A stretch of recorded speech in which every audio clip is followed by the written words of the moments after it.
Salut à tous, je vous retrouve aujourd'hui pour vous parler de mes conseils et astuces pour essayer de mieux vivre le confinement, télétravail, cours en distanciel, tout ça. Alors je sais qu'on est bientôt à la fin du confinement, mais je viens tout juste de recommencer ma chaîne YouTube. Donc j'ai pas le choix. Puis de toute façon dans tous les cas, confinement ou pas confinement, je pense qu'on va rester dans cette situation encore un petit moment. Donc ça peut toujours vous être utile. Moi actuellement je suis en train de faire un master en commerce international. Donc je suis moi aussi dans cette galère de cours en distanciel. Et j'ai quelques petites astuces qui me permettent quand même de rester organisée et de rester motivée. Donc c'est parti, je vous les partage.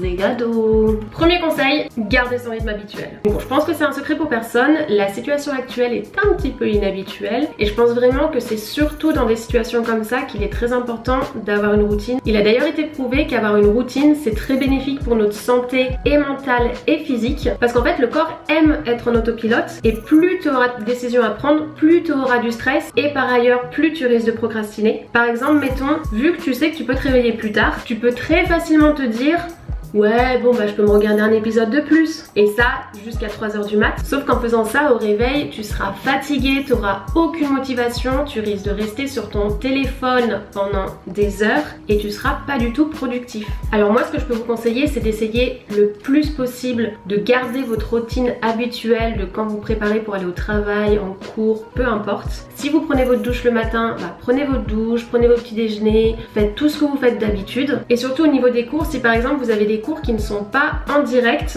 essayez quand même de travailler le cours à l'heure où vous étiez censé l'avoir, parce que du coup sinon c'est le risque de se dire oh je le ferai plus tard, et le plus tard ça se retrouve à 3 semaines après, la veille de l'examen, où tu es en plein stress. Donc vraiment essayez de garder un rythme de sommeil, c'est ultra important, parce que déjà qu'on reçoit beaucoup de stress, si vous êtes fatigué toute la journée vous n'arriverez pas à profiter, votre cerveau marchera pas correctement. Gardez votre rythme les gars. Deuxième point, avoir un bon espace de travail. Déjà que c'est pas facile de travailler depuis chez soi, surtout si vous avez votre famille à côté, les distractions autour de vous, etc.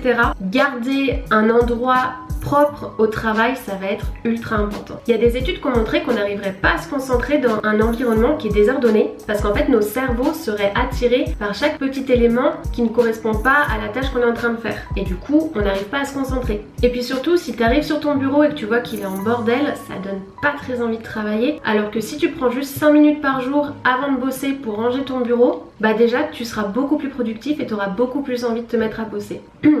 Je n'arrive pas à parler, c'est une horreur. Aussi, ce qui sera très important, c'est de rester minimaliste, de garder que des objets qui vous seront utiles et qui risquent pas de vous distraire. Donc ton petit téléphone, tu le mets en mode avion, tu enlèves la PlayStation d'à côté de toi. Et surtout, avant de commencer de travailler, préparez bien tout ce dont vous aurez besoin. Comme ça, vous n'aurez pas à vous relever et vous pourrez rester concentré dans la tâche que vous êtes en train de faire. Donc pensez bien à avoir de l'eau avec vous, des snacks si jamais, une petite boisson chaude pour se réconforter, peut-être une bougie si ça vous met dans l'ambiance. Faites-vous plaisir. Troisième point qui sera très important, protégez vos yeux de la lumière bleue. Avec tout ce délire de télétravail, cours en distanciel, etc., on passe la journée derrière nos écrans. Déjà quand en général...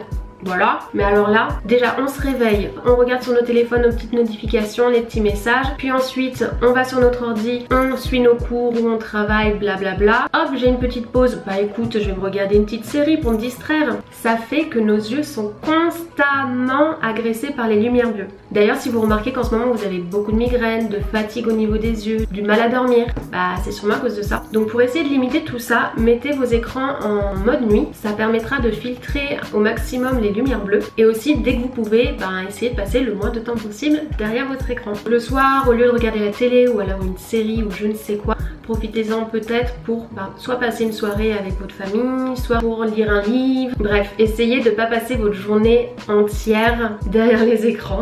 Quatrième point qui rejoint un petit peu l'argument d'avant, essayez de rester assis le moins longtemps possible. J'avais lu un livre que j'avais adoré qui parle en fait de plein de choses à faire dans notre quotidien pour améliorer nos performances cognitives. Comment ça se prononce là? Cognitive. Bref, franchement je pense que je vous en ferai une vidéo entière parce que je trouve ça tellement intéressant. Mais en gros c'est très mauvais de rester assez longtemps, je pense que tout le monde le sait, mais encore plus que ce qu'on pensait, hein. Dans ce livre par exemple ils expliquent que si vous restez assis trop longtemps, vous avez autant de risques de crise cardiaque que si vous fumez énormément.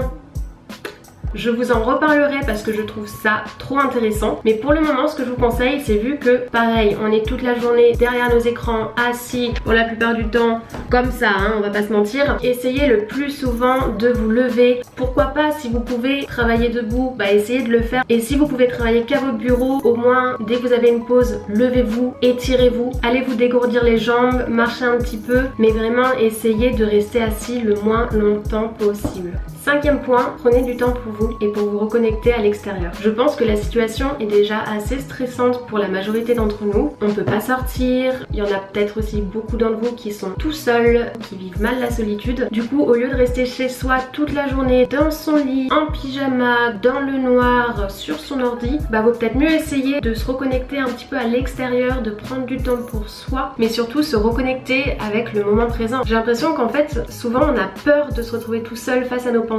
Du coup on reste derrière notre téléphone, sur les réseaux sociaux, ou alors on travaille comme un malade. Mais des fois ça fait du bien aussi de juste se poser avec ses pensées et de profiter du moment présent. Moi personnellement, ce que j'aime faire et ce qui me fait beaucoup de bien pendant ce confinement, c'est par exemple le matin aérer ma chambre et puis regarder un peu le mouvement dans la rue, ou alors prendre un livre, prendre du temps pour moi, pour écrire mes pensées, pour réfléchir à mes projets, aussi appeler mes amis, garder du contact avec l'extérieur. Et c'est en faisant tout ça qu'on se sent déjà beaucoup mieux et surtout beaucoup plus entouré. Et ensuite, 6e et dernier point, alors c'est 2 petites astuces dont je risque de vous parler souvent parce que je trouve ça trop bien.